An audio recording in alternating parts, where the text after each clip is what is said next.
Ramin Parham, écrivain et chercheur iranien, est avec vous, Eva Soto. Bonjour Ramin Parham. Bonjour Eva. Merci d'être avec nous ce matin en direct sur Radio J. Depuis plus d'une semaine déjà, le numéro 1 du Hamas, Ismail Haniyeh, et un haut commandant du Hezbollah ont été éliminés. La question que tout le monde se pose, c'est pourquoi la riposte du régime islamique iranien tarde-t-elle autant ? Eh bien écoutez, sans être un expert militaire, comme vous le savez, je dirais que attaquer l'adversaire alors que l'adversaire est en état d'alerte maximale, comme vous venez de le dire, n'est pas militairement très conseillé. Ça, au moins depuis le temps de Sun Tzu. L'effet de surprise n'existe plus. Mais l'effet de surprise, visiblement, n'existera plus. N'existera plus parce que c'est un principe de base dans ce domaine-là, je répète, sans être expert militaire. Est-ce que ça veut dire que les Américains ont raison quand ils estiment que l'Iran pourrait reconsidérer sa riposte contre Israël ? Politiquement, ça vous semble valide ou pas ? Oui, ça me semble valide parce que je suis quand même de très près les débats, non seulement en Israël, bien entendu, mais également, évidemment, en Iran. Et ce qui se passe en Iran, je lisais encore hier un article fort intéressant, donc en persan, en Iran, par un observateur très bien renseigné iranien, portant sur le sujet et sur la nécessité d'éviter de l'engrenage pour des tas de raisons. Lesquelles ? Premièrement,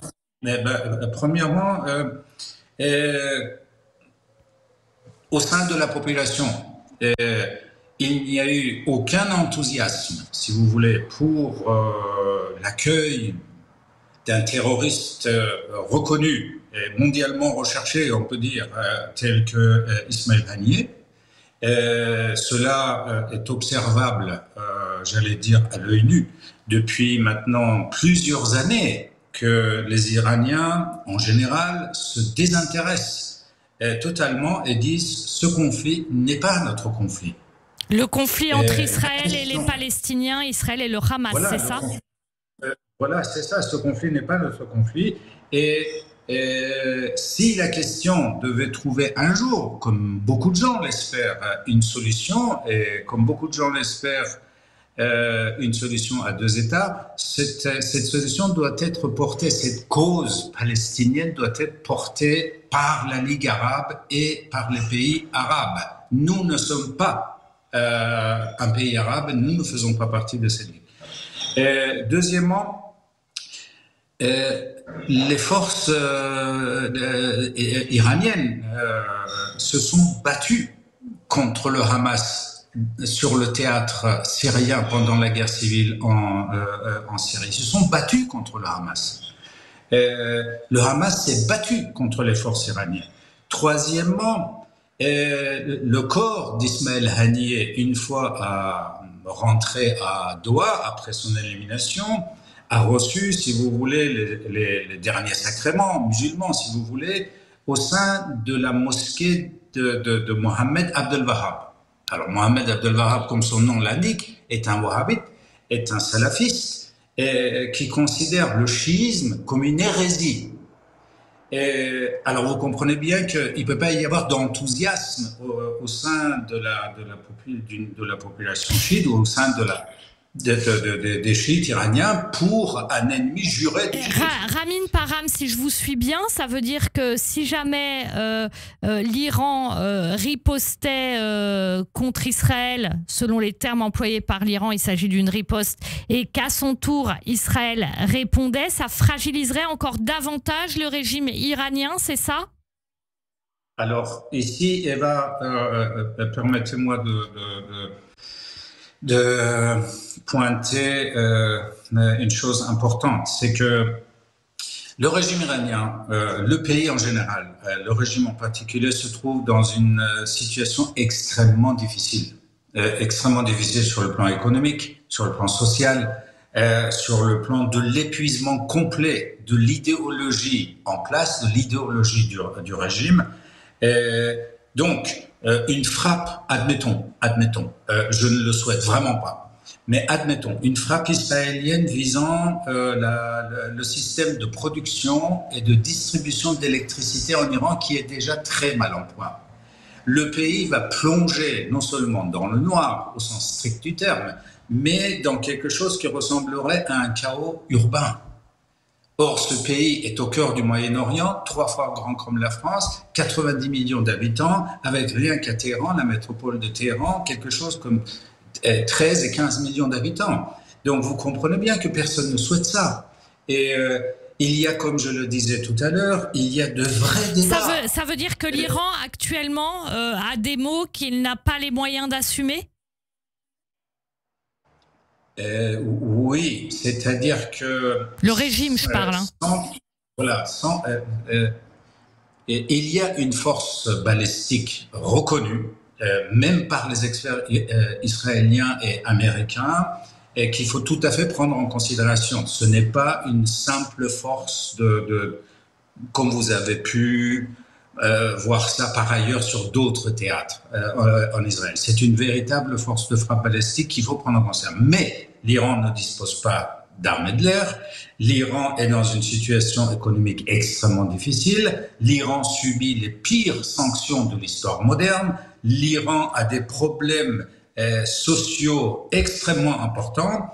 Et il y a eu récemment, comme vous avez pu le constater, l'élection tant discutée, mais une élection quand même d'un président qui promet, qui dit que sa priorité est de diminuer les tensions avec l'Occident.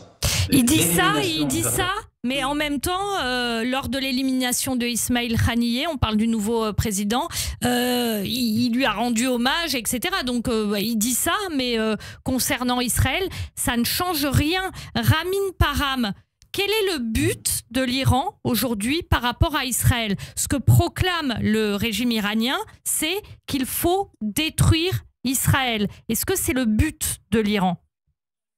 Alors ça, c'est l'idéologie officielle. Et comme vous le savez, par exemple, au temps de l'Union soviétique. Au temps de l'Union soviétique, il y avait une idéologie officielle avec des principes fondateurs de cette idéologie. Mais il y a eu, à un moment donné, une nouvelle équipe, sans entrer dans le détail. Il y a eu Gorbatchev, il y a eu Yeltsin, il y a eu Yakovlev, qui ont remis en cause, petit à petit, principe par principe, ces fondements de l'idéologie communiste, de l'idéologie bolchevique, et avec d'autres facteurs qui ont également... Mais là, précisément sur l'Iran, là, actuellement. Oui, mais c'est le fait qu'il y ait des débats à l'heure actuelle, à l'heure où nous parlons, des vrais débats en Iran même, sur qui a mandaté la République islamique d'Iran. Je vous traduis mot pour mot. Qui a mandaté la République islamique d'Iran avec tous ses défauts que l'on connaît? Le régime iranien, si vous voulez, le régime islamique. Qui l'a mandaté pour détruire Israël? Le ciel? Non. Le Coran? Non. La population iranienne? Non. La constitution de ce même régime? Non.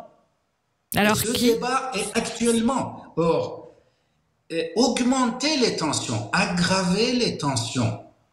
Vous auriez pu parfaitement éliminer Ismail Haniyeh à Doha ou ailleurs. Je veux dire, ça ne facilite pas cette désescalade qui s'est enclenchée en Iran à la suite de plusieurs années d'événements majeurs, et le dernier desquels a été l'élection de ce nouveau président. Vous voulez dire quoi concrètement? Rapidement, vous voulez dire quoi concrètement quand vous dites ça?